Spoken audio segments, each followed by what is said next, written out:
అతనూరు మండల పరిధిలో ఉన్నటువంటి చందాపూర్ గ్రామ పంచాయతీ లిమిట్స్లో ఎస్బీ ఆర్గానిక్స్ అనేటువంటి కంపెనీలో జరిగినటువంటి ఒక రియాక్టర్ పేలుడు సంఘటనలో ఇప్పటి వరకు ఉన్నటువంటి ప్రాథమిక అంచనా ప్రకారం సుమారు 5 కంపెనీ ఎండీతో సహా 5 చనిపోయినట్టు తెలియడం అనేది దురదృష్టకరమైన సంఘటన.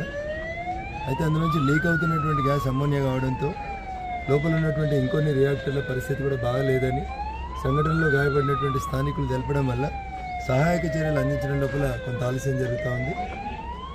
ఇటీవలనే ఇదే నెల ఒక 1 మంత్ లోపలనే కోవలెంట్ అనేటువంటి ఒక కంపెనీలో మొన్న సంఘటన జరిగి ఒక 4 వర్కర్లు చనిపోయినట్టు ఈ మధ్యలోనే తెలిసింది. My appeal to the government, ఫ్యాక్టరీస్కి ఒక ఇన్స్పెక్టర్ అనే ఒకతను ఉంటాడు. క్వాలిటీ ఎట్లుంది, రియాక్టర్స్ ఎప్పుడున్నాయి, కంపెనీలు పెట్టి ఎన్ని రోజులైంది, ఆ రియాక్టర్ పాతగా అయిందా, దాన్ని ఏమైనా మార్చాల్సి ఉందా అనేటువంటి విషయంలో ఎవ్రీ మంత్ పీరియాడికల్గా